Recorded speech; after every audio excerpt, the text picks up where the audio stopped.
This program is part of WQED's Pittsburgh History series. In my very messy office at WQED, I have a lot of stuff, mostly books, but also a collection of objects, things that serve as reminders of various old projects and encounters, stuff that I've decided to keep for one reason or another. But objects can be powerful tools for unlocking the past. Just looking at one little thing and learn a whole, wealth of information about your city, about your area, where you're from. Objects can be the starting place for stories. An object can be kind of the gateway to unlocking a story about the past. So when I heard that the BBC put together a project called The History of the World in 100 Objects, I thought, oh, good idea. And then I saw the New York Times picked up on the concept using 50 objects, and I thought maybe I could do something like that for our Pittsburgh History series. But I didn't want to use 25 objects because I just recently made a program called 25 Things I Like About Pittsburgh. So I thought, why not a prime number like 17? Just an arbitrary number that would let us look at almost a dozen and a half things that were like keys to some aspects of Pittsburgh's past. Okay? Then, when I was working on this show, I was reminded that at one time, Pittsburgh had 17 inclines, as we call them. Most other places call them funicular railways. So that sounded like a good connection. We're going to call this program A History of Pittsburgh in 17 Objects. Not the history, but a history. And while not all of the 17 objects will be from my office, a few of them will be. A History of Pittsburgh in 17 Objects is made possible by the Buell Foundation, serving southwestern Pennsylvania since 1927. I don't remember when I picked up this unusual souvenir of the blockhouse that I keep on my shelf. It's made of chalk, like some Cupid dolls or a glittery prize that you used to win at Kennywood. This will be the first object. I took it down to the blockhouse in Point State Park one frigid January day when Emily Weaver, the curator, said she'd be there. She does a lot around here and has written a history of the place. This is the oldest building in the city of Pittsburgh, built in 1764. It is the only original structure that we have left of Fort Pitt, which was one of the largest British forts in North America during the 18th century. 80% of this building is still original and it has never been moved from its location. It was originally a defensive structure for the fort, and soldiers could look through these openings going around the room and fire their weapons at anyone trying to attack. So this is my object. Awesome. This is so neat. I've never seen this before. I have some friends of mine who are big-time blockhouse memorabilia collectors. I've never had them show me a piece like this, but very, very interesting. The British abandoned Fort Pitt in 1772, and it went away, but the blockhouse remained. The blockhouse survived the demolition of Fort Pitt because somebody decided to use this as their house. And initially you'd had one family living in here, but over time, as the point became more and more crowded and a lot more run down, it became a huge slum district, a tenement district. You actually had two families living in here as early as 1843. One family occupied the upstairs room, and the other family occupied the room that we're standing in now, the downstairs. Very poor and very crowded living conditions, not just in the blockhouse, but throughout the point. And who's the owner of all that property? The extremely wealthy Mary Shenley, who spent most of her life in Britain, where her husband was from. And then in 1892, the Daughters of the American Revolution's Pittsburgh chapter send a formal request through the mail to Mary Shenley, and Shenley actually says, yes, you can have it. Shenley gives the blockhouse technically, like through a deed, in 1894. It was officially, formally opened to the public in 1895. The thing I like the most is getting to tell other people about the story, and I'm being honest when I say that. When you deal with the public all the time, it can get a little frustrating. There are definitely days when I go home and I'm like, I don't ever want to tell the story to anyone ever again. But I have to, be honest with myself that at the end of the day, when I have like a little boy come in here and I'm giving the tour, and at the end of it, he goes, this place is awesome. And I've had that happen. That's probably one of the best moments of my job. It's just, because because that's what it's all about. That's, you know, that's what the Daughters of the American Revolution had in mind when they got this building. They wanted it to be open to the public so that people would know more about not just the building's history, but early Pittsburgh history. When you're at the blockhouse, you're right next door to the Fort Pitt Museum that was built in the 1960s when the Point was being transformed into a park. Fort Pitt Museum, it's essentially a museum of early Pittsburgh, Fort Pitt itself, and also kind of following through around to the beginning of the 19th century. We stopped for a visit one day in January and met Alan Gutchess, the museum's director, and Mike Burke, who's an exhibit specialist. I told them that on a trip here last year, I was surprised to learn that Pittsburgh's first big enterprise in the 18th century was fur trading. That's the first big business that really happens here in Pittsburgh, along with coal mining and a few other early industries. Fort Pitt is a center for the hide trade. The Indians would bring in different furs like this one right here. This is the one otter. And they would trade it for different items that they needed. We always joke about long before it was a steel industry or a glass industry, furs were what drove the economy out here. At that time, it's kind of shocking to think about, but at any given year in the 1760s and 70s, there were as many as 200,000 or 300,000 deer hides that came through Fort Pitt alone. I asked Alan and Mike to suggest an object that might be a good indicator of that fur trade, and they said, let's go upstairs. This is a powder horn, and it's an object that's made from a cow horn, hence the shape, and it's used to carry gunpowder. It kind of serves as a natural carrying device. It's got a great shape for resting on your side, and you use that to dump powder into a little powder measure, a separate device that you then pour into the barrel of your gun, because you need to be very precise about the amount of powder that you're using each time if you want to hit what you're aiming for. There is no plastic in the 18th century, but horn in itself is a material that's waterproof, it's lightweight, it's shock resistant, and this one is kind of unique, mostly because rather than being a cow horn, it's actually a buffalo horn.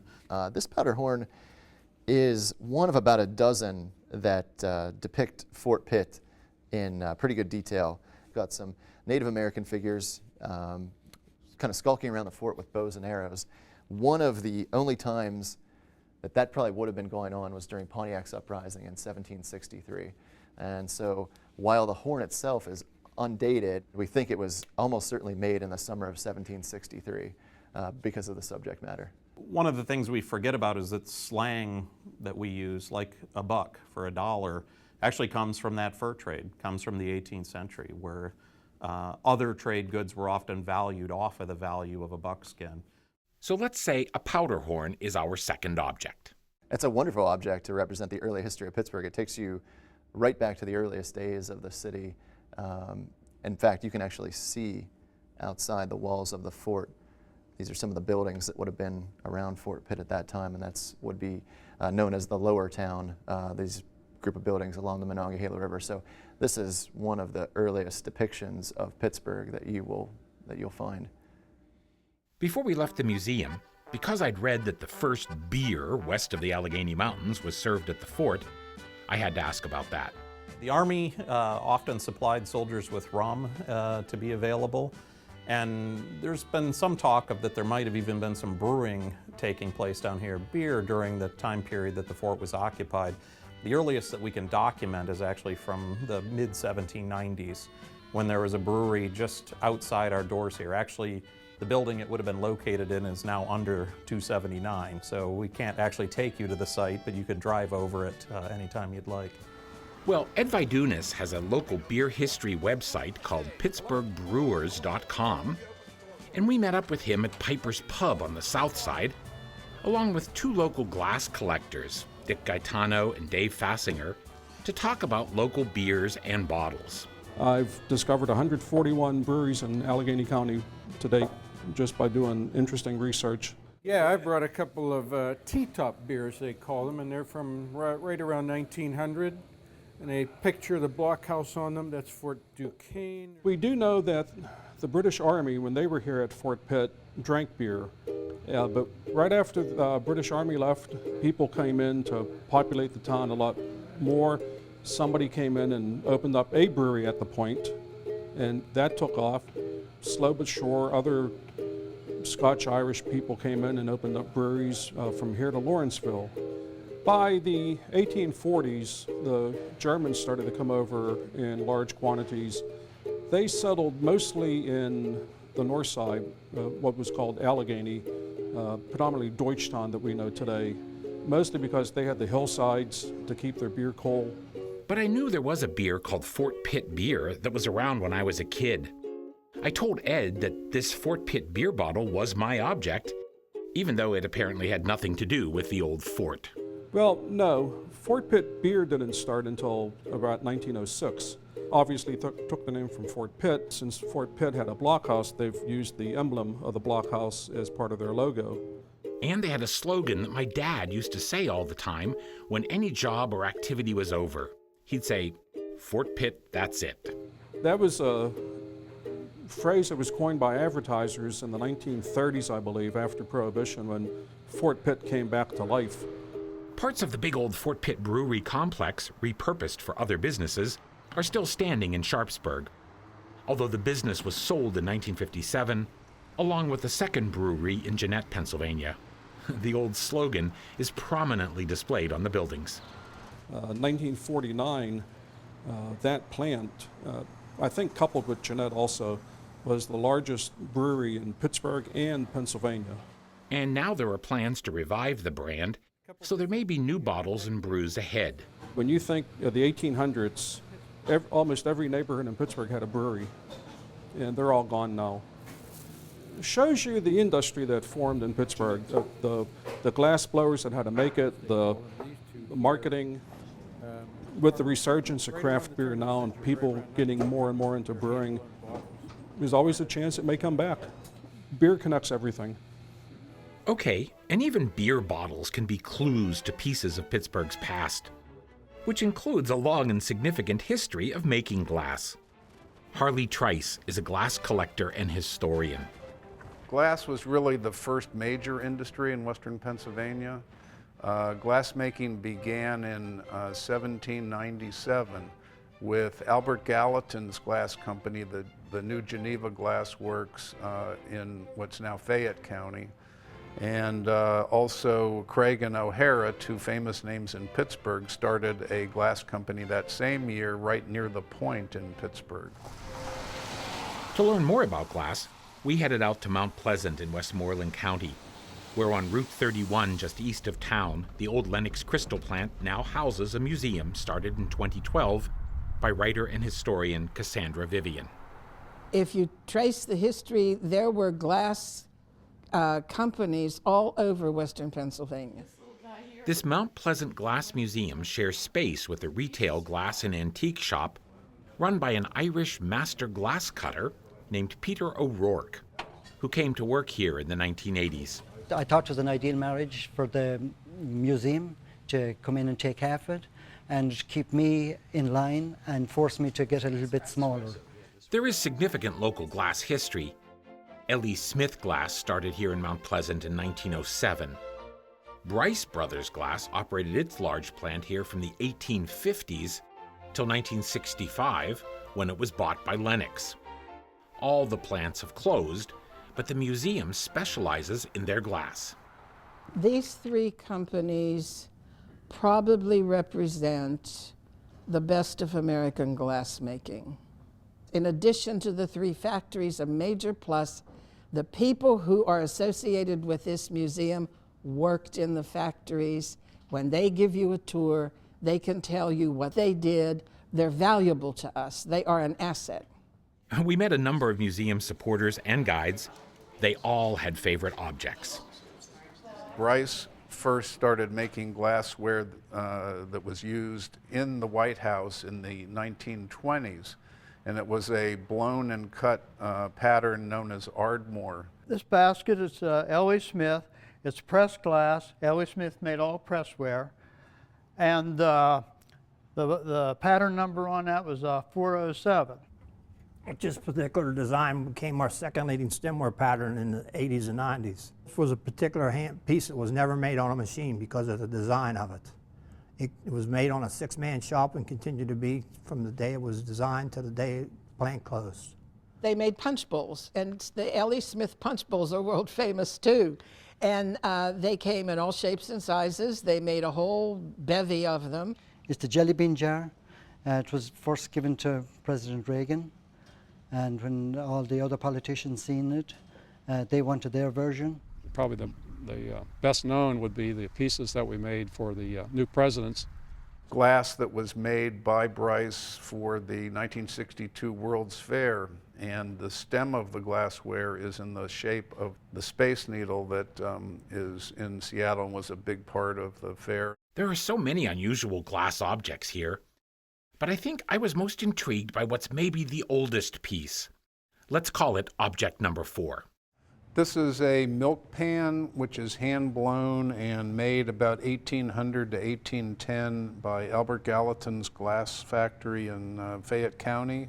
That factory was known as New Geneva, so this is a New Geneva milk pan. It's a rare survivor. Unfortunately, it has a condition issue, but you can see the wonderful pontil mark made on the bottom of the milk pan where the glassblower's pipe was separated from the pan.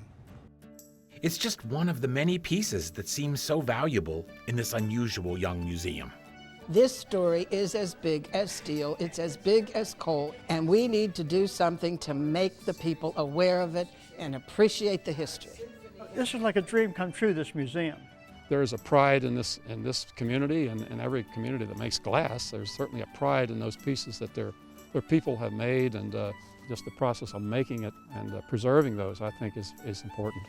Pride in Pittsburgh area products of all sorts is part of what brings people to the Strip District, to the Heinz History Center.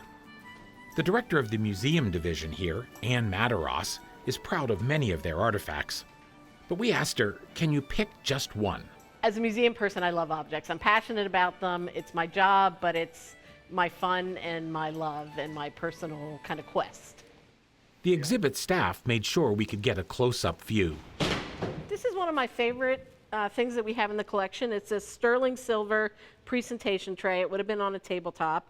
And you can see if you look at it closely, it's got shamrocks and it's got American eagle, so it's kind of Irish-American. And it's the story of an immigrant who really lives the American dream. You see the name Michael Allen here. He comes from Ireland in about 1812. He's gone bankrupt or lost his business there. He's been forgiven his debt. He starts over in Pittsburgh. And by the time he dies, he's the president of the bank. He owns steamboats, president of an insurance company, naturalized citizen. I mean, he's everywhere. He owns a cotton mill. He's the first to use steam technology and textile production in Pittsburgh. He's everywhere, but he dies and he's lost. And if it wasn't for this tray that showed up on our doorstep, we would never know about him. This is an early story of kind of the city coming of age, somebody who makes his life here, comes from another place, a story that you see over and over again in Pittsburgh history. But for me, it's so great because he's Mr. Pittsburgh, but nobody knows him. His name has been completely lost to history. So if these things weren't saved and given by his family and served as the starting place, we would never have that story to tell. But we really came to talk of another 19th century Pittsburgher whose name is still known around the world, H.J. Heinz, founder of the company headquartered here in Pittsburgh. At 10 years old, he starts planting a little corner of the garden. By 12, he's actually selling produce to grocers in the Sharpsburg area where he lives. And by the time he's 25 years old, he's starting his own company. And he fails, but he comes back, and he comes back in a big way, big enough that in the 1870s, he's not only in the United States, he's taking his catch-up to England and thinking about globalizing. So he is just so revolutionary and has had an incredible impact on the American diet, but also on food and food brand and food packaging and food marketing around the world. And one of his marketing gimmicks is our object, a Heinz pickle pin, perhaps the most famous piece of timeless Pittsburgh jewelry. Really, the start of the pickle pin as we know it is 1893 at the Columbian Exposition in Chicago. Heinz is given what he feels is not a very profitable or premier spot in the food building there. Heinz is on the second floor. He feels like he's kind of out of the way, and he's worried that people aren't going to find him. So he prints these little luggage tags, in essence, these little pieces of paper, and they distribute them everywhere, all over the place. And it basically says, come to my booth on the second floor and get a free souvenir. Well, as Pittsburghers, we understand there's nothing more that we love than something free, and that's the way the public is. And a million people are said, go to his booth, and what does he give them? He gives them this little pickle pin.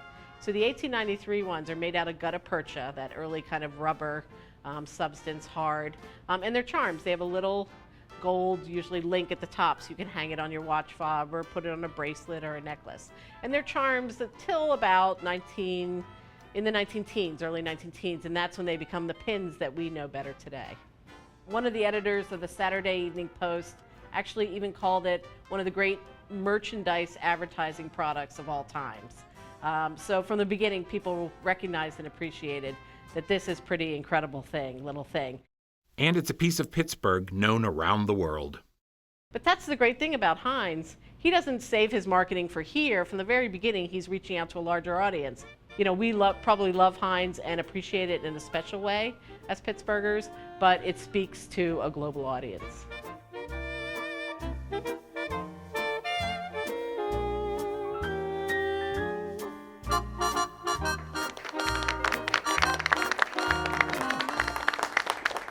Good evening. We're taking a quick break here. We need you to call and become a member of WQED right now. We hope you're enjoying the show.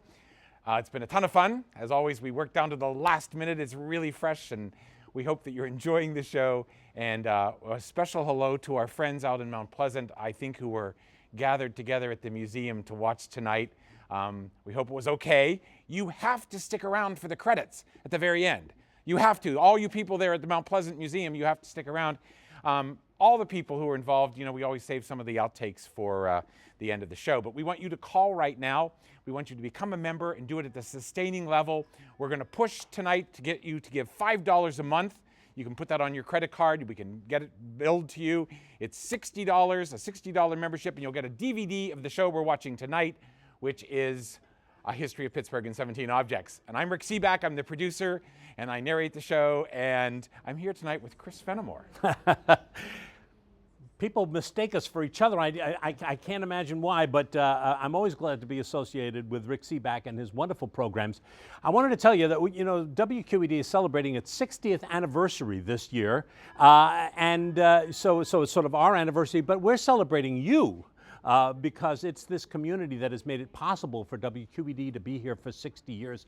And people who love WQED just as much as you do have made tonight very, very special, in that they are offering a challenge. So this is money from people who are already members of WQED who want to challenge you to support the programming that you enjoy day in and day out. So your pledge, whether it's that $5 a month or $10 a month or $15 a month, whatever it is, will be matched dollar for dollar up to $5,000. So that means that if we get $5,000 in membership commitment tonight, we will actually get $10,000 because it'll be matched by viewers like you, members like you, when you call us. Also, we have set a goal to get 30 new members during this break, and we're going to try to count down to that. So call in now. Don't wait till the end of the program. I want to be able to make sure that we meet that goal. If you can pledge at the $5 per month level, the sustaining level of $5 per month,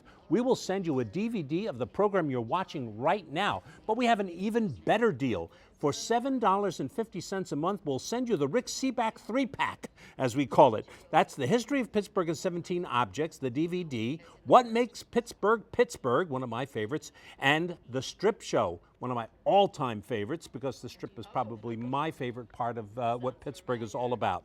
So, again, we have a goal to get 30 of you to call in. That's you and 29 other people, and we will keep you up to date on how many people have already called in. I can hear some people on the phone right now. Let's make sure that the next call comes directly from you. We do want to hear from you right now, and I don't know, this member matching fund, I'm not sure that I've ever heard of this before, but I think it's a good idea.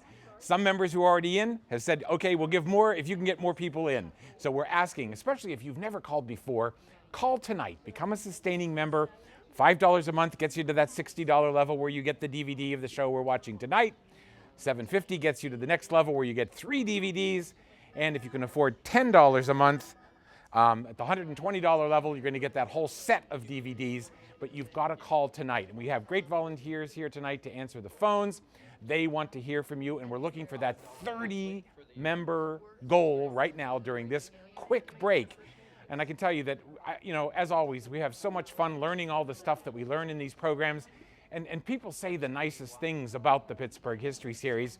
And if you're one of those people, we hope that not only will you say nice things, but you might show us some monetary support tonight, too, by becoming a member. A sustaining member means that you give a little bit every month, and that's the thing that we really love. If we can get you to buy into being a sustaining member, it makes everybody here happy. So please, give us the call right now, and we'll go back to Chris. Your friends and neighbors are already on the phones. What are you waiting for?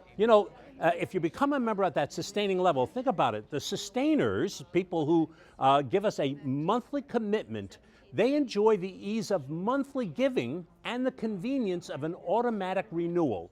Your membership is always current, and the community is always benefiting from your support. So that's what sustaining membership is all about. It means that you don't have to have all of those notices and we don't have the paperwork. It really is a cost-saving way to become a member so that all of your dollars go directly to the programming here. And it also means that it's money that we can count on over the course of the year and the next year as your members. Your sustaining membership sustains us. It's a great new way that other stations have started to support the programming and the efforts that go on at their station, and we want you to participate in that. So give us a call right now. $5 a month gets you the DVD of the program you're watching right now. $10 a month will get you a great 3-pack of Rick Sebak shows. Oh, $7.50 will get you the 3-pack. $10 a month gets you the Rick Sebak 5-pack. And here's Rick Sebak with his pack. Too many whack packs. Yes. Okay, so we are hoping that you will make the call during this pledge break if you haven't done so already.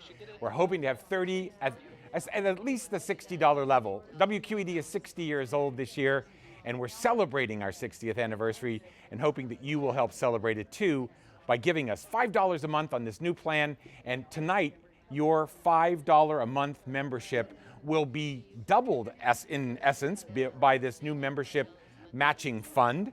And so we want you to call right now. 1-800-232-8813 is the number. And it takes very little time, and all the phone answerers are great. So it's really easy to do. Don't be afraid. Or you can go online as well and pledge there. But what we want you to do is right now, before the show comes back, give us that call. It's always important. And sometimes people say oh, pledge again, but come on, this is how we survive. This is how we continue to make these shows. And I'll tell you, we want to make them forever. We have so much fun doing them. Coming up, lots of cool things, more objects. I don't want to talk about the ones that are coming up because I want them to be surprises. Surprises are always the best. In the 19th century, Pittsburgh became a globally important city. And maybe the biggest reason was steel. To find out more about steel and other major industries around Pittsburgh, you may want to head for Homestead, for this handsome old hotel building, the Bost Building, that once housed a workers' group called the Amalgamated. This Bost Building was preserved in the 1990s by an organization called Rivers of Steel. Ron Bariff is its Director of Museums and Archives. Rivers of Steel is a nonprofit national heritage area. We cover 8 counties. It's all of southwestern Pennsylvania. And our mission is to preserve, interpret, and promote the industrial and cultural legacy of this region. We cover a long stretch, but the concentration really is from about 1850 through the mid-1980s. So it's that big steel era. It's when the region moves from small manufacturing to large, heavy manufacturing. You're looking at steel being made that changes the world through World War II, through technology and ingenuity. It's a lasting impact. This is the Homestead Room, where we have an exhibit about the Homestead Works, featuring a model that came from the mill in the 1950s. It shows the mill at its height in the 1970s, where this site, which is now the waterfront, was all industrial. You're looking at 420 acres all within this model. You see these stacks down on the waterfront that they use as their kind of iconic signature piece. And then you find them on here and you realize this is it. These are the stacks down in the waterfront that are so huge and dominating for the site now. But they were just a small piece of this. So when people come in, that's the first thing they always want to know. So when this building first opened in 1892, it was a hotel, restaurant, and bar.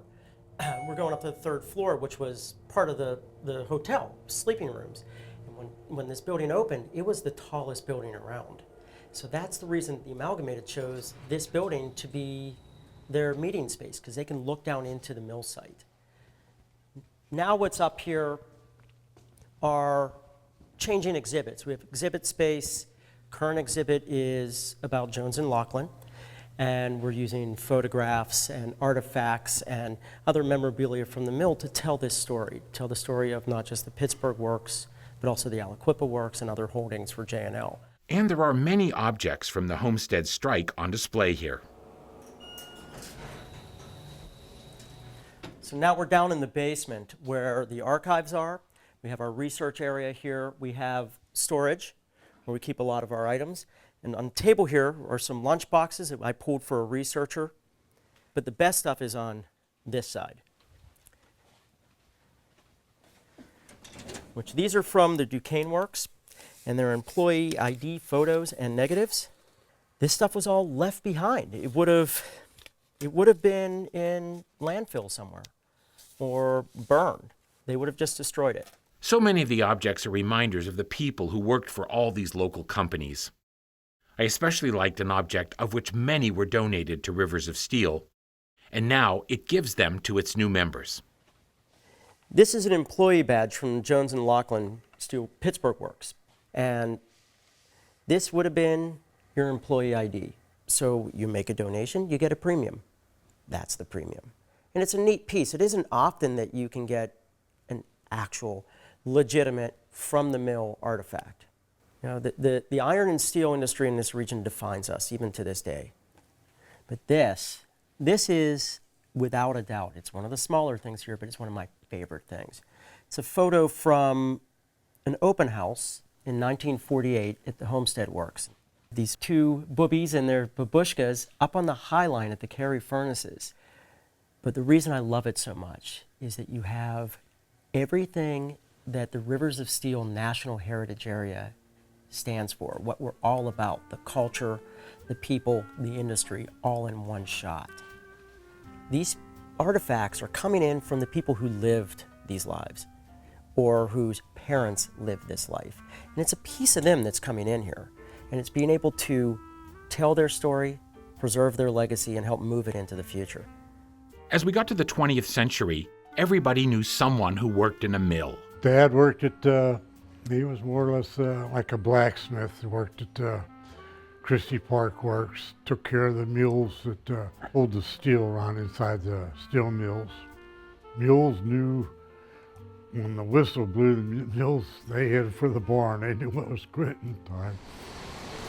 Jim Fettis still has a small garage workshop on Walnut Street in McKeesport, where he's made neon signs for many years. He's sort of retired now, but his signs may still amuse you. That's just a joke. I went just by Jim's sign company. Lately, I've just been coming down, trying to get some things straightened out, but a lot of stuff here. Still like to fool around with it. He's got lots of samples of his work hanging from the ceiling. I say my object here is a vintage Fort Pitt beer sign. It seems to connect so many eras in our history, including post-World War II prosperity. After the war, I went to all the steel mills in the valley here and couldn't get a job. Servicemen that worked in the steel mills before were guaranteed the job when they got back out of the service. Jim saw an ad in the back of a magazine and used his GI Bill money to go to Portland, Oregon, where he learned to make neon signs. I'm just looking for something so I can make some money. An artist and a craftsman, Jim has had several workshops and has worked on neon signs all around Pittsburgh. Well, probably 40, 50 different sign companies that come here for work. I made all the neon for another shop for that hot dog down there on near the the University of Pittsburgh. He also did the McKeesport High School cafeteria. He made this big tiger for there, and the colors, big rows of neon around the building there, and the tiger, the cafe, and little signs for snacks and stuff like that. We went to check out a recent sign, too, that Jim had made for Zozak's Market in the 10th Ward.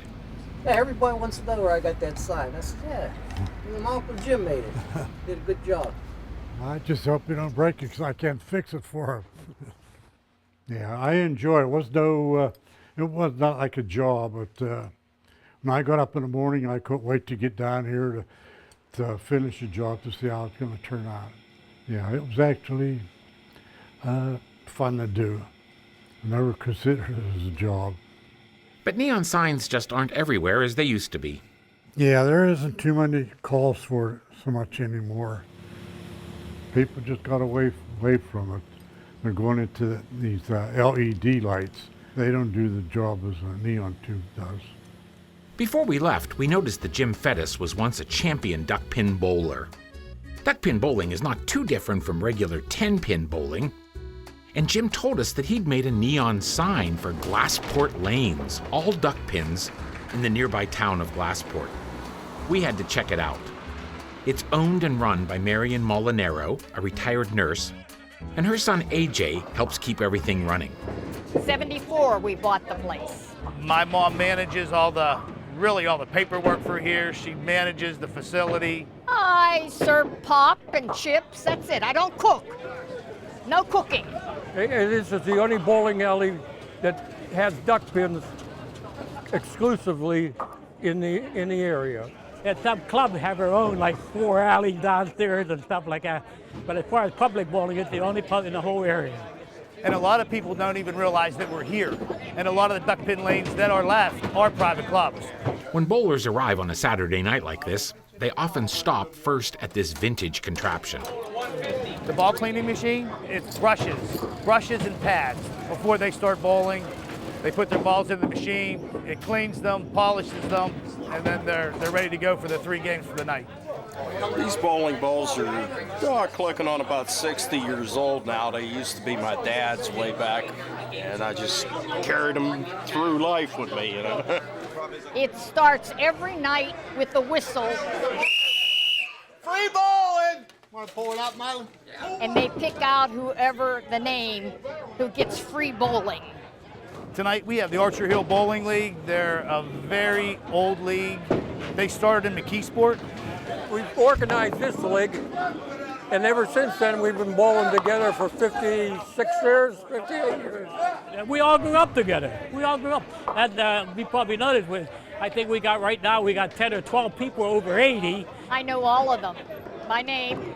I know their shoe size. I know everything practically about them. We do this every Saturday night from September up until May. I let them bring food in. That gives us one night out that the wives don't have to bother with us, or we don't have to bother with them. So what makes duckpin bowling different? Well, everybody always asks you and always say, well, is it the same alleys? Are they the same? I just tell them that it's little pins and little balls. That's all it is. The score's the same, the alley's the same length. It's just that the pin is different. It's a smaller pin with the rubber band. We have rubber band duck pins, and that was supposedly started in Pittsburgh. And that was from a gentleman, his name was William Worthel. And he put the rubber bands on them to get more pin action, to get higher scores, because these scores of duck pins are nowhere near the scores of 10 pins.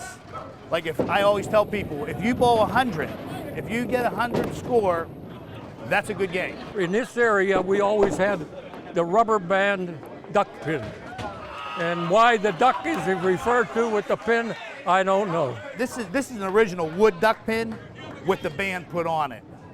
Now with the new machines that we got from Cubica, they're string machines. So they had to put holes through the pins so the strings could go through the machines. The duck pin in its heydays, I'd say in late 40s, 50s, and even in the early 60s, It was no other game in town until 10 pins arrived. It's a great group of guys. It's a great night out. And you can see here a lot of hollering and heckling, and nobody really cared what they bowled. Everybody tried. Everybody tried. Unions are competitive. You're trying to win every week, and instead of coming out and having fun and just getting whatever score you want to do, you actually want to try to do good on Saturdays. I don't know. They're not very good bowlers, some of them, but they love it. Companionship, you know, it's just a lot of fun, that's all. And it ain't very expensive, and it's all friendship. And they clean up after they're finished. That's all I ask them, clean up.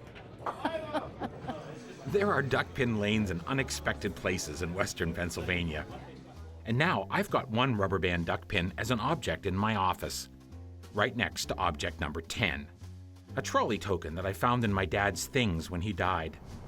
I don't remember such Pittsburgh tokens, but this one got me out to Washington County, to the wonderful Pennsylvania Trolley Museum, where they sell old tokens in the gift shop.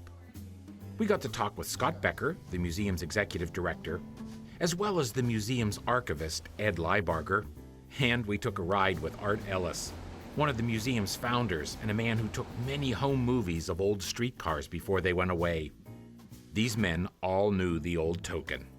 This token here, the way I look at it is this is a key to the city, a key to the world for people. They look like coins. They are not quite as big as a nickel. They're not as thick as a nickel. They're bigger than a dime. Most of the people rode the trolley, so they had tokens. The tokens between World War I and World War II, the tokens sold 3 for a quarter, and the cash fare was 10 cents. In Pittsburgh, they called them car checks for whatever reason. We have a lot of slang in Pittsburgh. Yun's guys got the car checks. Let's go back to the time when you didn't have an automobile sitting in your driveway that you could drive to the mall or to work or something. You walked down to the corner, you got on a streetcar, you dropped this token in. That was the access to everything. Most people had tokens in their pocket. And I've heard that you put 3 tokens together and they're worth a quarter to a beer anytime. We have this book that we've gathered through the years of transportation tokens. The first page is Pittsburgh streetcars. They're different because every time you changed the fare, you had to change the token. The great thing about Pittsburgh, you know, it's a very ethnic city. And the streetcars would actually connect neighborhoods. There seems to be a sort of liking for streetcars that hasn't carried over to buses for some reason. Come right up here with me. I guess we're going to go get on a streetcar. And there's a real passion for their industrial heritage. Everybody has a relative that worked in a factory, worked in a mill. My wife has relatives that worked at Heinz. They have all these Heinz stories. And the streetcar was always part of those stories.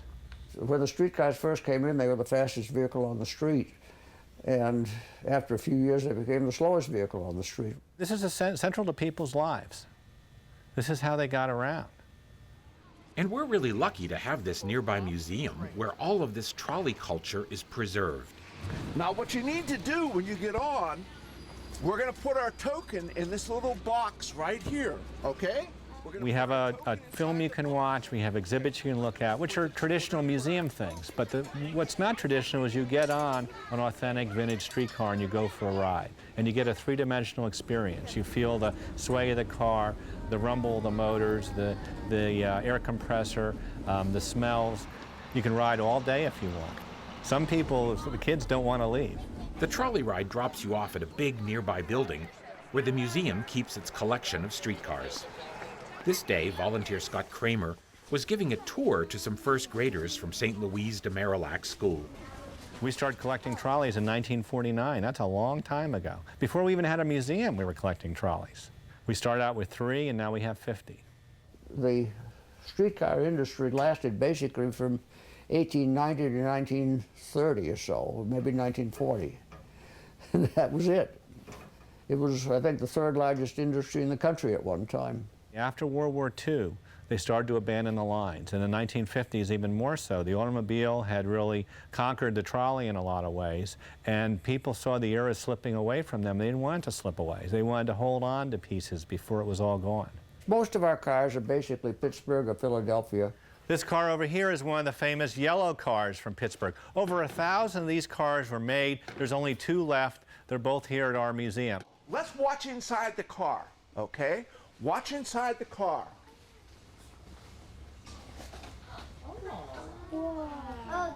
What happened?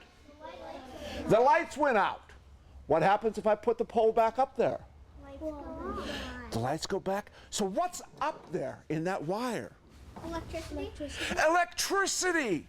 Right. And, you know, some people look at them as living things because you put the pole up, they make noise. They all have their own characteristics. They all operate differently. You know, they have their quirks. If it wasn't for us, they would have been cut up into razor blades and Chevys and refrigerators. Oh, there are too many stories to tell here.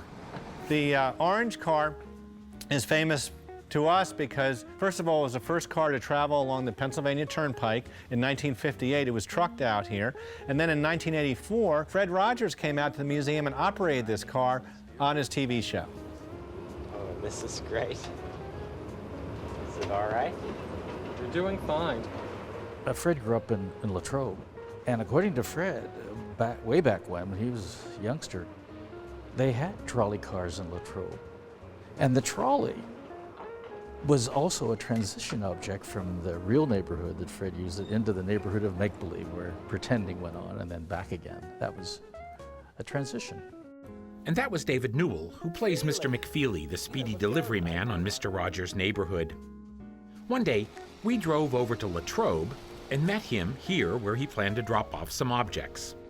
We're at the Fred Rogers Center on the campus of St. Vincent's College.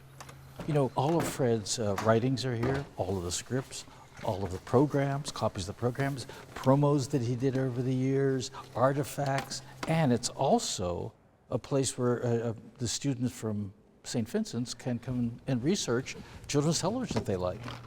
David was delivering old props to Emily Urin, the archivist here. Speedy delivery. I have more deliveries for you. We'll take it into the storage room. Okay. We can take it to the back here. Oh, you can add a lot to the table here. See, because with the windows, people can look in. Oh, people can look in. I see. Oh, there are a lot of things here in the archives, and more upstairs in a small sort of Fred Rogers museum. This is a gallery, a sort of a timeline of Fred's career that people come and go back in time.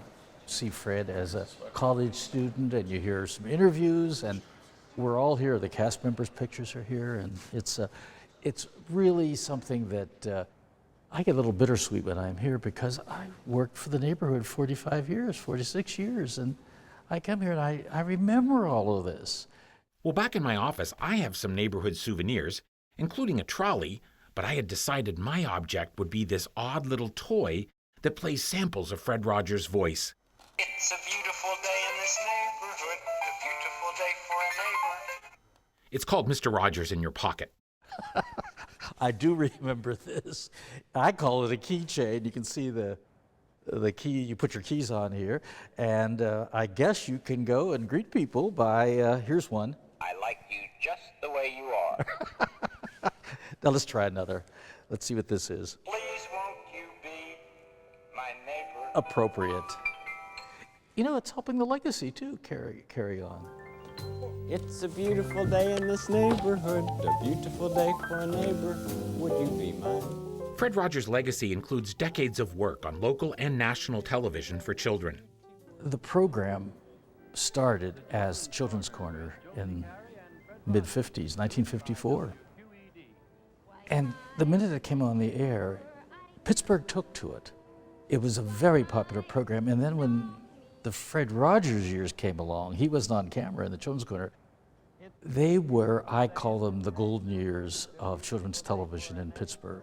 The late 60s up to the 2000s, and you know, they're still golden. It's online now. And there's Daniel Striped Tiger. The legacy goes on. Daniel Striped Tiger is currently on public television every day. And do you know, it's now in about 25 countries too. And scattered all over Pittsburgh, at the Fred Rogers Company on the south side, they've just unveiled the Fredosaurus. There is the Children's Museum. The Heinz History Center has the set. It'll go on display at some point. the point as the Fred Rogers statue. And some of us still have mementos like Mr. Rogers in your pocket. Don't take it out of its package, because it's a collector's item. They don't make them anymore.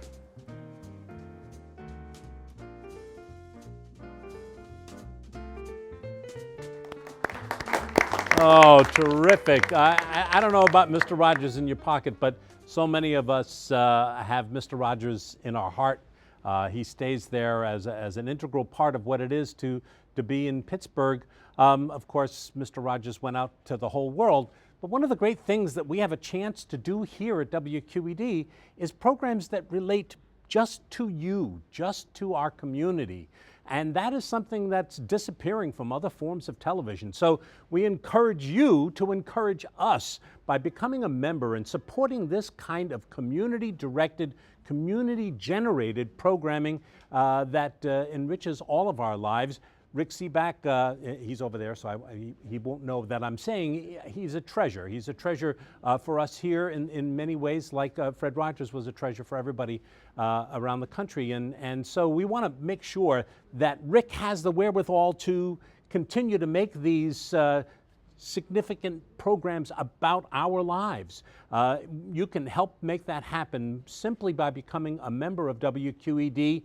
And we're going to make it easier than ever with this new sustaining membership plan, which means that you only have to commit $5 a month to WQED. That adds up to a $60 annual membership, but we will send you a DVD of this program as our way of saying thank you to you for that support of the programming here. If you'd like to get the Sebak 3-pack, that would be a $7.50 a month commitment on the Sustainer, or it's a $90 annual membership. If you'd like to become a sustaining $10 a month member, that's a $120 a year commitment. We will send you 5 of Rick Sebak's great documentaries about Pittsburgh, including The Strip Show, which happens to be one of my favorites. And although this new program is going far along the way to becoming one of my favorites, we have a goal to reach 35 new members, to achieve 35 new members. You could be one of those. Help make that happen with your call of support right now before we go back to the next part of the program. Rick? There are so many things I want to talk about, but first of all, the most important thing is that you call right now. We're looking for 35 members. If you can give $5 a month, that's a $60 membership. You get a DVD of the show we're watching tonight, and you get the satisfaction of knowing you're helping to make things like this possible. So that's the deal tonight. We want you to call 1-800-232-8813, become a member of WQED. Now, it's funny because I knew different places people were going to watch the show tonight. I know there's a lot of people in Glassport and in the Archer Hill community of McKeesport who are watching tonight too, because of Snaps Gasparovic. And I hope you didn't see a lot of him, but you heard a lot of him. And he was just a great guy, and so we've dedicated the show to him tonight. That's one whole thing. But there's so many people watching who haven't seen these stories, and there's so many parts of these stories that we want to tell. We want to keep making these programs, so it's important that you call and make a contribution, become a member of WQED. And the other thing I want to say is, when Chris was talking about $10 a month, it doesn't seem like that much, and I know a lot of people say, but I don't have to pay for my other television. But if you pay for cable, you do pay for the other television. It's just that because we're broadcast, we don't get part of that cable money. When you pay your cable bill, some of it goes to HBO if you get HBO, some of it goes to ESPN, some of it goes to all those stations. We don't get any of it. So this is our way of saying, hey, if you like to watch our programs as well as the other stuff you see on cable, hey, think about giving us $10 a month. It'd be great. You would become a big member and you would get that whole set of DVDs that we're giving tonight. So please, make the call right now. Tonight feels like a great celebration. It's a celebration of Pittsburgh. It's a celebration of our anniversary here at WQED, and it's a celebration of you, the community that has made it possible for us to be here for 60 years. That's a wonderful heritage and one which we hope to continue. And we've got a great way to do that, and that is for you to become a member of WQED on the sustaining basis. As a sustaining member, you commit a certain amount per month. You don't have to get a renewal notice, and you become a member of WQED in a sense for life until you tell us that you wanted to stop that. So now if you'd like to call and become a sustaining member at that $5 per month level, we'll send you a DVD of the show you're watching right now. That's a $60 per year membership. And by the way, with that membership, you get all of the benefits of membership. You get a WQED member card too. And that member card is good for discounts at over 300 establishments in Pittsburgh. You could make back the amount of your membership just in discounts using the WQED member card. You notice how much we look alike? I don't get it, But people confuse us all the time. I get credit for doing those cooking shows every Saturday morning. And I'll never make another show as good as Kennywood Memories. That's it. We do need you to call right now. I also want to say, thank you to the Trolley Museum. If you haven't been to the Trolley Museum, you've got to get out there. It is astounding. And as I was explaining here, amongst the many stories we couldn't squeeze into this show is the thing that all of the trolleys there are wide-based trolleys.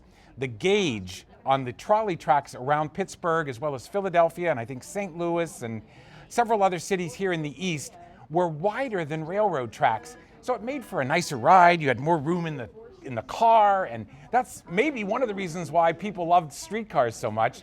But all the trolleys out there are that wide base. And we didn't even mention that they have the streetcar named Desire from New Orleans, and a beautiful open car from Rio de Janeiro. Oh my. Which was one of the last cuts we made in the show, because we really Scott Becker had showed us, how the seats flopped over so that if you went one way, then you flip the seats and they go the other way. So we have so many more stories to look into and to talk about and to tell, but we need your help if we're going to do that, and we need you to become a member. $5 gets you the $60 60th anniversary membership. You get a DVD of tonight's show. $7.50 gets you the 3-pack of the show tonight, strip show, and What Makes Pittsburgh Pittsburgh. And $10 a month gets you the 5-pack, which includes the 2 volumes of It's Pittsburgh and a lot of other stuff, which I really love. And Squirrel Hill Tunnel, Millvale, all these places that I learn about and love. Did I mention that those DVDs make some of the best gifts you can give to anybody who lives here, somebody who you'd like to have come live here, somebody who once lived here and has moved away? They're terrific ways that you can say thank you to somebody else. It's our way of saying thank you to you for enabling us over these 60 years to continue to do what we and Rick love to do, and that's make programs for you. My next object is also a toy that's not made anymore. In fact, I've never held one. I've only read about it in this fascinating book titled Jackie Orms, the first African-American woman cartoonist by Nancy Goldstein. The object is a doll, a Patty Jo doll. With hand-painted faces, these dolls are prized by collectors. They were made in the late 1940s when the Pittsburgh Courier newspaper was running a single-panel cartoon titled Patty Jo and Ginger, drawn by Pittsburgh-born Jackie Orms. These old comics are well known by Joe Wose, executive director of Pittsburgh's cartoon museum called the Toonseum. Patty Jo was that innocent voice that got away with it all. She is the classic tradition of great comic strip children characters, whether it's Little Lulu or Dennis the Menace. She is in that tradition. And the fact that this is an African-American character makes it all the more interesting. And her creator, Jackie Orms, helped Patty Jo become this distinctive African-American doll. In February of 2014, at the City County building downtown, there was a special exhibit in the lobby put together by the Toonseum and City Parks, where Che Tyler is special events coordinator. The name of the exhibit is actually called Beyond the Funny Pages. When I came up with this idea, my aspiration was just to highlight African Americans inside of the actual comics, and to find out there was African American illustrators who actually produced these comics was a welcome surprise. So I actually changed what I actually wanted to do. This is a celebration of Pittsburgh's African American cartoonist. And one of the featured artists was Jackie Orms. I had heard of her actually through research for the Toonseum. I was trying to compile a list of every important cartoonist who had come from Pittsburgh or Western PA. And I came across her name. And I paused for a minute because it was the only female in this entire group of cartoonists. She actually was born in Pittsburgh. She moved later into Monongahela with her mother, who had married again after her dad had passed away in a car accident. She became an artist at her local high school. She submitted some information out to Robert Vann, who was the actual editor of the Pittsburgh Courier, and he hired her after her persistence to become a news reporter. And she soon wanted to become a cartoonist.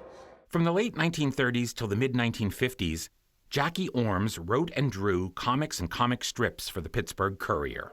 Her comics kind of were like a snapshot or a panel of some of the things that she saw that were injustices in the United States, and she wanted to publicize it and put a little twist on it, made it humorous. The Courier actually had a huge impact on cartoonists in Pittsburgh, because at one time they were the largest syndicate in the world of African-American cartoonists. Our interest in Jackie Orms got us to the offices of the new Pittsburgh Courier that have been on East Carson Street on the south side since the mid-1960s. The paper is published weekly, and a digital daily is also available online. Rod Doss, editor and publisher of the paper, agreed to show us some of the archives. Well, here I found these great pieces of art. You wanted to know about Jackie Orms? Here's her cartoon here. Torchy Heartbeats, Jackie Orms' famous cartoon. And you can see the cutouts that she had. This was all part of her original concept. Great artwork, as you can well see. One of her biggest staples was the fashion that she actually put into those comics. She wanted to make sure that African American, especially women, were perceived in a correct manner. She was working at the right place. The Pittsburgh Courier was a respected newspaper read all over the country. The Courier at one time supposedly had the largest African-American newspaper circulation in the country. I've heard figures of up to 450,000 nationwide. Of course, the Courier had 21 separate editions and regional editions throughout the country. We also had a national edition that went everywhere. Starting in 1910, it was a newspaper that grew to have significant influence politically as well as socially. It was a principled publication that started out to provide news content that for African Americans that they otherwise would not see. The Courier was able to showcase all kinds of social and fraternal organizations right here in the city of Pittsburgh. Began right here. I mean, it was just phenomenal, the length and breadth of community activism that was captured by this newspaper.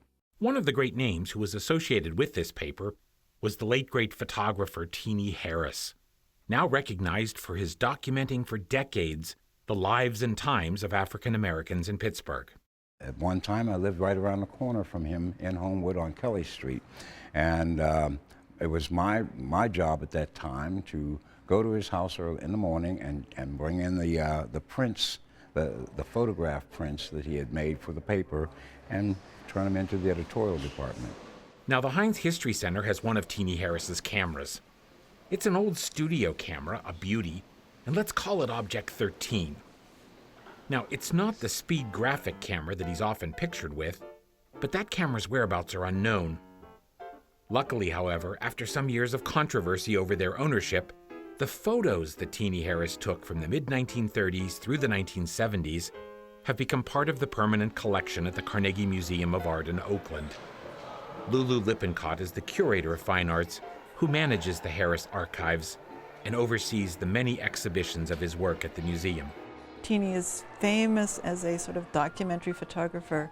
He was a fascinating artist as well, and his skill as a photographer of people and as a composer of photographs is really subtle but impressive, and it's the reason these images continue to fascinate us now.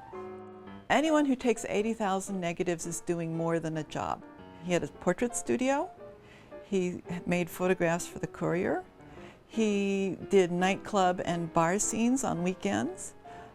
He was photographing constantly. He was recording the life of his community, and sometimes he got paid for it, and sometimes he didn't. It is the most extraordinarily rich archive of photographs. It's of importance not only in Pittsburgh, but nationally. And actually the audience for this stuff is international. But it also is just the most extraordinarily rich slice of Pittsburgh history recorded in film in the city. Teenie Harris also had a movie camera, and some of his moving images are now featured at the museum. The films and the movie camera played a special part in his life and the life of his brother George. Teenie and George set the movie camera up outside George's confectionery shop.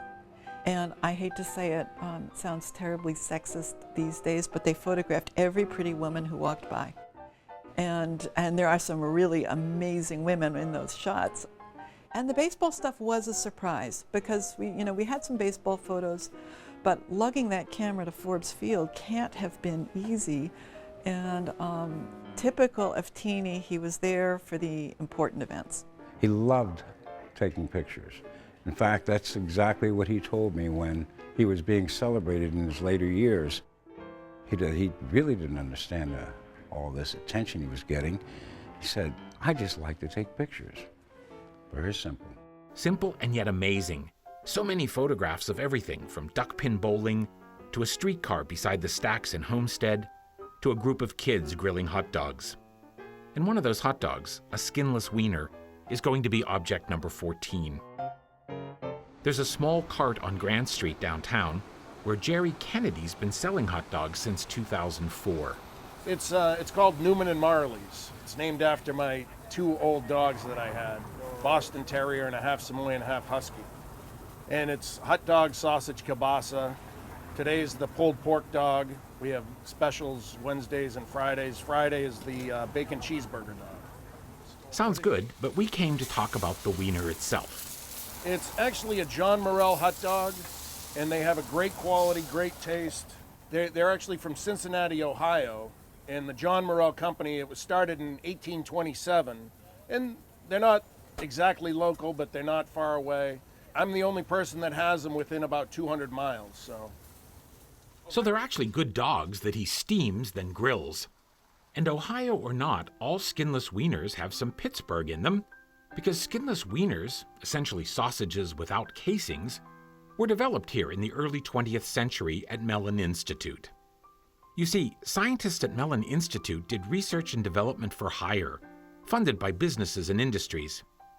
The institute started in 1913 on the campus of the University of Pittsburgh and was in Allen Hall for many years. With funding from a Chicago meatpacking company, scientists were asked to develop an edible plant-based casing, which they did, but they discovered that after smoking or cooking the wiener, the casing fell off. It could be removed. Skinless wiener technology changed how hot dogs were made. Mellon Institute eventually moved into its monumental Oakland building with the huge columns in 1937, and later merged with Carnegie Institute of Technology in 1967 to form Carnegie Mellon University. Now you can still get wieners with natural casings, like the ones at the original in Oakland, or skinless wieners, like at Jerry's Cart. The customers that I had that liked the ones that I had that were casings years ago, that many more people came back to get the ones that are, they didn't like the ones with the casing. So it's to each is their own. But everybody seems to like the flavor of these and the quality. You know, everybody loves hot dogs, and I can't complain about the location. Our next object is another wiener. One day in Oakland, near where Forbes Field used to be, we met Eric Feingold, a graduate student who was an intern at the Heinz History Center and at the Baseball Hall of Fame in Cooperstown, New York. He does a lot of research at the Carnegie Library, and we found out that he wrote an article for the Hall of Fame magazine about object number 15. So this is here the official green weenie, popularized in the 1966 season by Pirates broadcaster Bob Prince. First time he mentioned it was during a game in July when the Pirates were visiting Houston to play the Astros.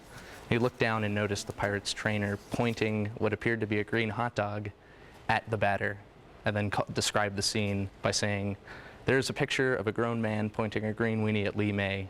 May then proceeded to pop out and end the inning. Later in the game, Pirates had a 4-run 8th inning and ultimately won the game 4-3, which was kind of the birth of the green weenie. To mix in some memories of that 66 season, we went over to Ye Allegheny Sandwich Shop on the north side to chat with 4 avid pirate fans who meet here regularly for breakfast. Unlike Eric, these guys, Len Martin, Bob Spruill, Jim Haller, and Dan Bonk, might be old enough to remember the Green Weenie. 10-year-old, I bet I listened to every game that year. My memory is Bob Prince started it and it just caught fire. I knew about it, I heard about it, but I never saw one.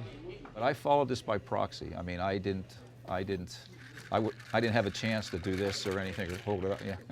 It's kind of the fun thing about it is that it started, wasn't conceived in a public relations department. Once the Pirates realized the effect it was having on the fan base, they commissioned a local plastics company to produce 650,000 of these. And next thing you know, they're selling these. Now, my dad worked in downtown Pittsburgh, and he brought one of these. As a matter of fact, it was one of these. Yep, just shake it and there's little plastic pellets inside. So you'd point it at the opposing player to put a hex on them? Part of pirate folklore, which is great. And anything about pirate folklore I love. Directions: point at opposing player and give them the green weenie sound. Caution: use only when in deep trouble. It also says buck fever, and it's the green weenie good luck charm.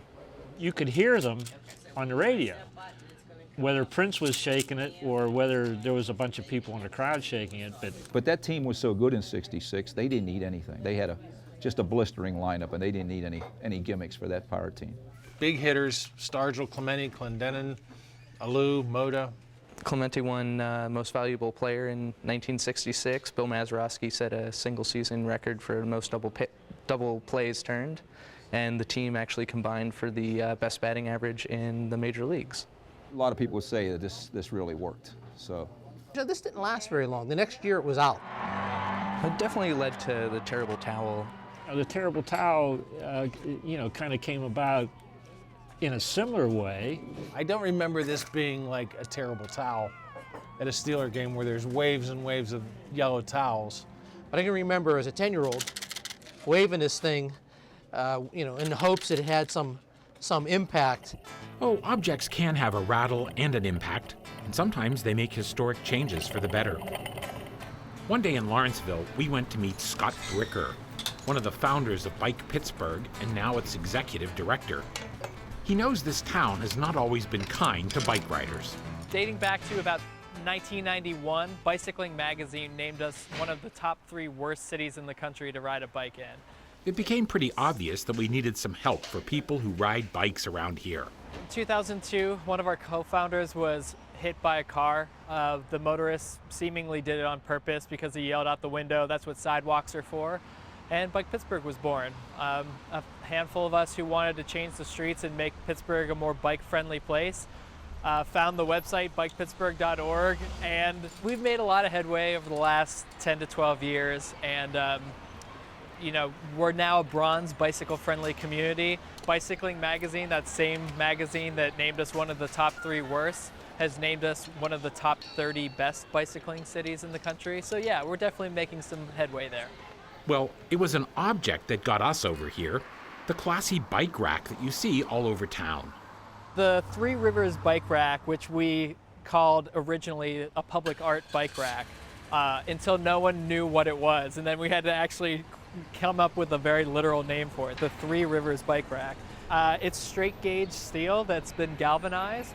And like the name suggests, it's the Three Rivers of Pittsburgh. So the Monongahela bolts into the ground, meets the Allegheny, forms the Ohio, and the circle serves a utilitarian purpose, which is to hold the bike upright along 2 points on the frame. We came up with this idea very early on in our history at Bike Pittsburgh.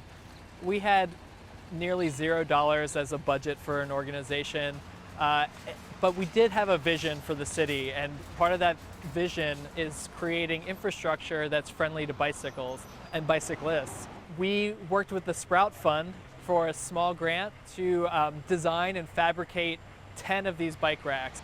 Wall to Wall Studios designed them for us. So we wanted to come out with a big splash and say, we're here to serve the bicycling public, and here's a really cool design that's a functional piece of art. We then partnered with the Pittsburgh Downtown Partnership, and we grew that from 10 racks to 130 racks. So this one's unusual because it's been yarn bombed, which was this fad that started maybe 3 or 4 years ago in Pittsburgh. We came to work down here in Lawrenceville one day, and there were a handful of these that had all been yarn bombed. I think this is the only one that still has the yarn on it, but they're now literally thousands of bike racks in Pittsburgh. We grew it from 10 bike racks to literally thousands. Now they're not all Three Rivers racks, but it's hard to remember where all the bike racks are in the city. They're useful pieces of recent local history, and a bike-friendly city is a good place to live. Some of us will stick around after that, too. Our last stop, Homewood Cemetery. There is a phrase in our industry that says the cemetery is actually for the living and not for the deceased. So it's a place to come and feel at peace and, in a wonderful natural environment. That's David Missioner, president and CEO of Homewood Cemetery. We're basically right in the hub of this east end of Pittsburgh. We have neighborhoods all around us, from Wilkinsburg to Point Breeze to Squirrel Hill. We also talked with Jenny Benford, the cemetery's first ever director of programming. We've been confusing people ever since 1878. Judge Wilkins had just passed away, and his estate became available, and the cemetery company purchased 178 acres to form the cemetery, and they named it after his estate, which was called Homewood. So we are not in Homewood, and here we are, Homewood Cemetery, confusing people still. And Marilyn Everett is director of development here. One of the things that Homewood is most proud of is its cultural diversity. And we can see it everywhere. There is a Greek section, a Muslim section. There is even a section for Italian Presbyterians. But this Chinese section here that was established in 1901, the discrimination against the Chinese was just dreadful. They formed this group so that they would be sure they'd have a place to bury their dead. And periodically when I come by, I see oranges at the tombstones. People still bring things here. And this is an old section. It was started in 1901. As in many great cemeteries, there are famous folks buried here. This is the grave of Errol Garner. The famous pianist who wrote the song Misty, born and buried in Pittsburgh. Robert Vann, the first publisher of the Pittsburgh Courier. Just across the way is the private mausoleum of George and Pearl Mesta. George had the giant Mesta Machine Works in Homestead. Pearl was the hostess with the mostess. So it's a wide range of people, just like this city is a wide range of people. There's a real misconception that Homewood is for rich people only, and that has never been true. I like to think of the sections in the cemeteries as neighborhoods, and to me Section 9 reminds me a little bit of Bloomfield. It's a really nice neighborhood.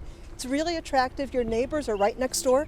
Visitors love Section 14.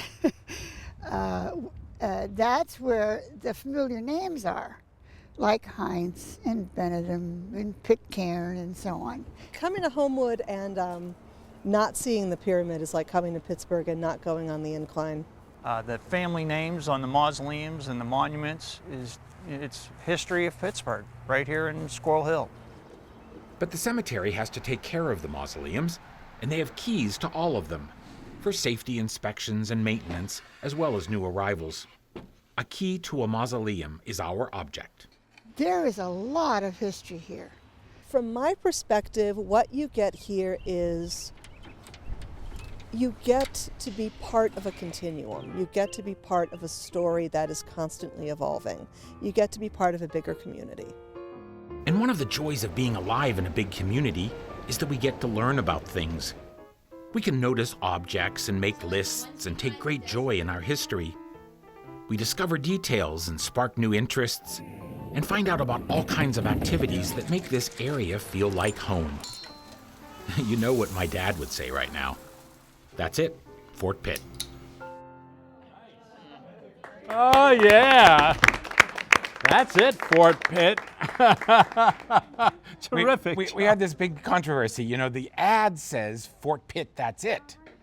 Oh, but okay. I know my dad always said, "That's it, Fort Pitt." Yep. So it's just the inversion. I don't know. And it's funny because I can't tell you how many people, when I say that, my dad always said that. That's it, Fort Pitt. They say, my dad said that too. So we hope that you've enjoyed the show, but we're still here because we want to still hear from you. If you like the show, please call and become a member of WQED. The phone number is there on the screen, 1-800-232-8813. We're looking for people to become sustaining members. For $5 a month, you can become a $60 member during our 60th year at WQED. And for that, you get a copy of the show that we just watched. And if you say, well, I've already seen it, you can give it away to somebody who loves Pittsburgh. And the thing is, sometimes people will say to me, you're going to run out of ideas, aren't you? And I say, never. There's so many things to learn about in Pittsburgh. And I think I could do a whole hour on duck pin bowling. Oh, yeah. Yeah, no. There's so many places to go duck pin bowling. We just looked at one, and it was so much fun. Yeah, there's actually a small lane in my church, in the recreational hall or whatever. Ethnic clubs. Yeah.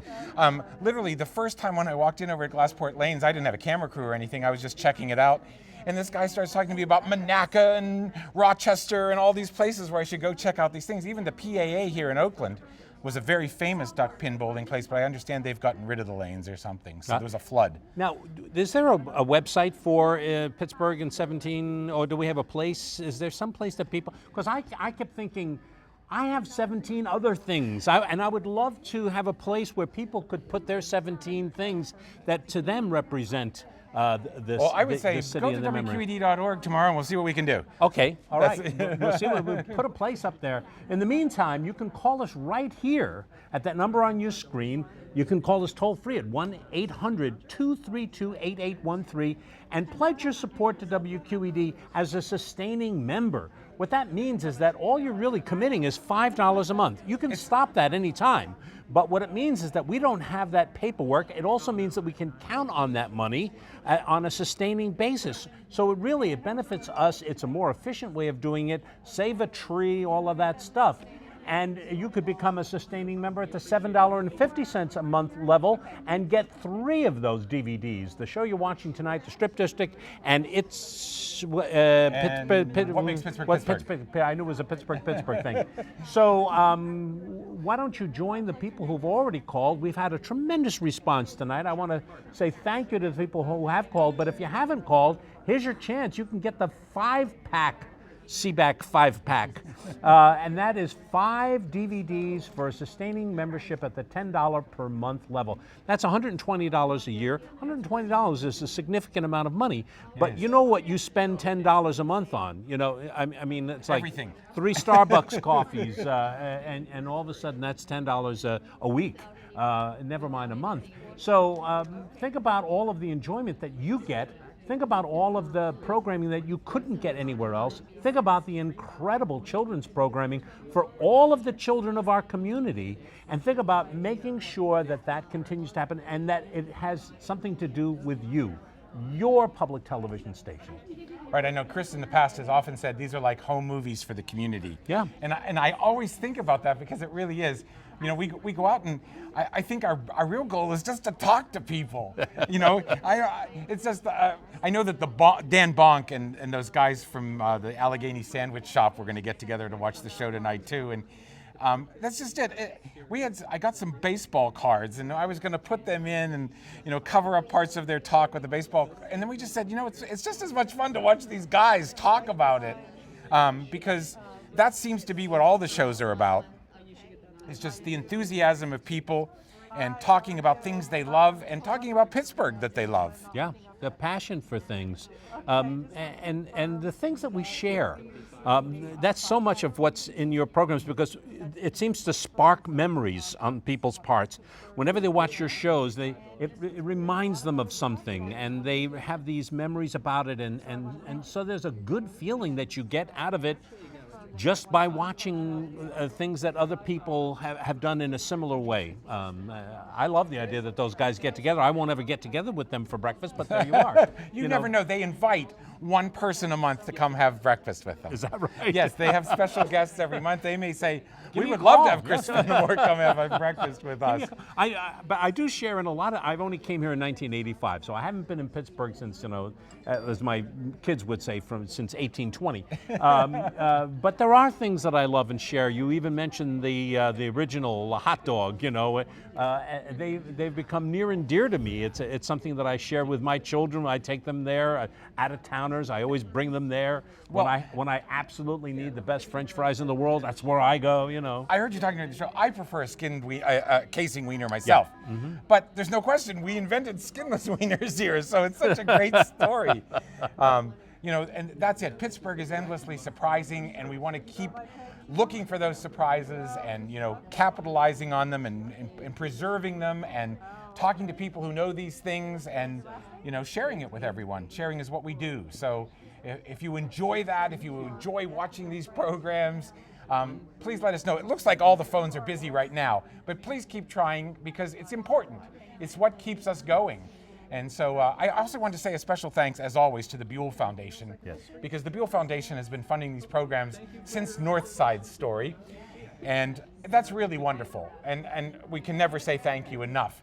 But Frank Colliero, one of the cameramen on the show, sent me a message tonight. The Buell Foundation has 17 letters in it.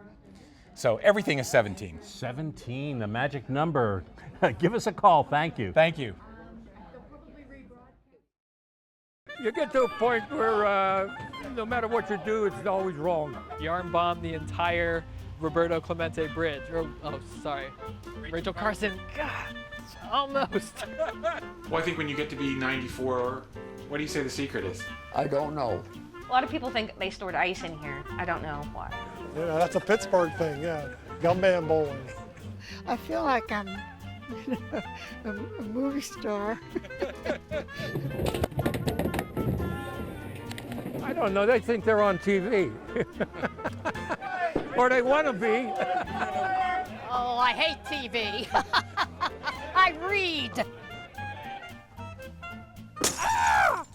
Just kidding.